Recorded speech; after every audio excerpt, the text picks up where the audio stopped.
Lo que pasó en el Gran Premio de Canadá con Franco Colapinto dejó a más de uno con la boca abierta.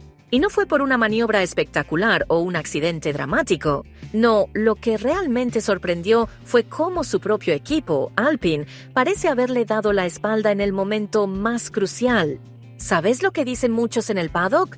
Que lo que ocurrió en Montreal no fue un simple error de estrategia. Fue casi como si Franco hubiera sido sacrificado en un tablero donde otros intereses pesaron más. ¿Exagerado? Te aseguro que cuando escuches todos los detalles, vas a entender por qué esta carrera ya se comenta como uno de los episodios más insólitos de la temporada. Todo arrancó con promesa de gloria. Colapinto salía 10º, un lugar soñado para un debutante que quiere demostrar que merece quedarse en la Fórmula 1. El asfalto mojado y traicionero era el escenario perfecto para que un piloto valiente como él se luciera. Y así fue en las primeras vueltas. Con determinación, se lanzó a adelantar a Alex Albon, se metió en huecos imposibles y demostró lo que muchos venían diciendo en voz baja, que Franco tiene madera de campeón.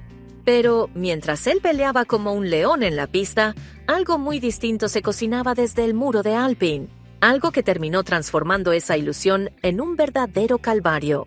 Lo que nadie esperaba era la decisión que lo cambió todo, el llamado a boxes en la vuelta 14. Sí, en la 14. Cuando otros equipos apostaban a estirar el primer stint y aguantar lo más posible para ganar ventaja con el cambio de neumáticos, Alpine lo metió antes, dejándolo atrapado en el tráfico, detrás de autos que sabían perfectamente cómo bloquearlo y frustrar cualquier intento de sobrepaso. Y aquí viene el dato que pocos se animan a decir. ¿Por qué el equipo apresuró esa parada si el ritmo de Franco era bueno? ¿Qué había detrás de esa jugada que, en vez de beneficiarlo, lo condenó a un lugar en el fondo del pelotón? Porque atención, lo que siguió fue aún más indignante. Cada vez que Colapinto se acercaba a un rival, el motor Renault parecía un motorcito de juguete frente a los propulsores de los demás. Él lo explicó sin filtros. Aunque saliera pegado de la curva 10 con el DRS abierto y toda la batería activada, no había forma de superar a quienes tenía delante. Era como verlo chocar una y otra vez contra un muro invisible. Y eso no fue casualidad. Las cámaras mostraron cómo los pilotos de Sauber y otros equipos parecían estar ahí, ubicados quirúrgicamente, solo para dejarlo sin opciones. Como si supieran que, sin velocidad en las rectas, Colapinto iba a terminar ahogado en el tráfico. ¿Coincidencia? ¿O parte de ese juego silencioso que se da en la Fórmula 1 y del que nadie habla oficialmente? Lo más impactante fue escuchar las palabras de Franco tras la carrera. Con un tono sereno, pero que dejaba ver la bronca contenida, dijo lo que muchos pensaron al verlo cruzar la meta en el puesto 13. Nos mataron con la táctica. Así, directo, sin rodeos. Y esa frase no solo apuntaba a Alpine, era un dardo cargado contra un sistema que parece haberle dado la espalda en el momento que más necesitaba apoyo. Porque lo que quedó claro es que Colapinto tenía con qué pelear. Lo que le faltó fue un equipo que estuviera a la altura de su hambre de gloria. Y eso es lo que más duele, ver cómo un talento joven y prometedor fue dejado solo en el peor momento, como si su carrera en Canadá ya hubiera estado decidida desde antes de largar. Pero el capítulo más controvertido de esta historia es el que se comenta por lo bajo en el paddock. Sí, lo que no salió en las transmisiones oficiales, porque hay quienes aseguran que Alpine está atravesando tensiones internas que terminaron repercutiendo en la estrategia de Franco. ¿Será cierto que el equipo priorizó probar ciertas configuraciones pensando más en el auto que en el piloto? ¿A demasiado tarde? ¿Que lo de Colapinto fue una especie de daño colateral de otras decisiones que tenían más que ver con el desarrollo técnico que con sumar puntos en el campeonato?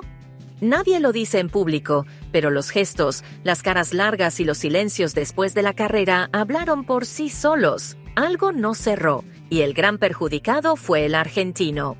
Y mientras todo esto pasaba, ¿sabes qué era lo más llamativo? El silencio del resto de Alpine.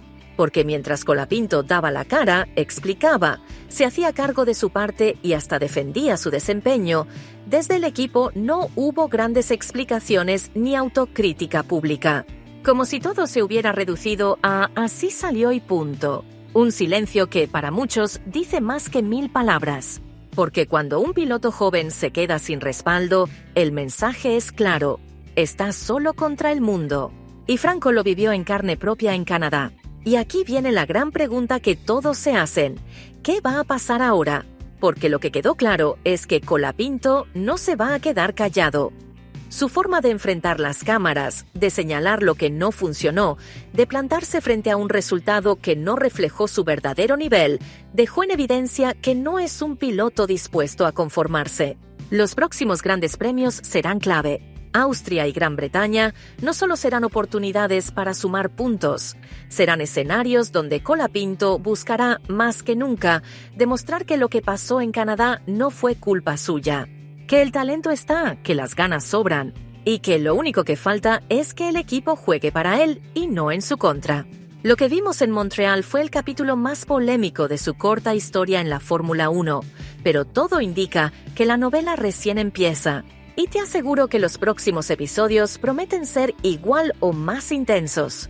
Porque Franco Colapinto ya avisó, no está dispuesto a quedarse con las manos vacías, y ahora todas las miradas están puestas en cómo reaccionará Alpine, y en si esta relación podrá salvarse antes de que se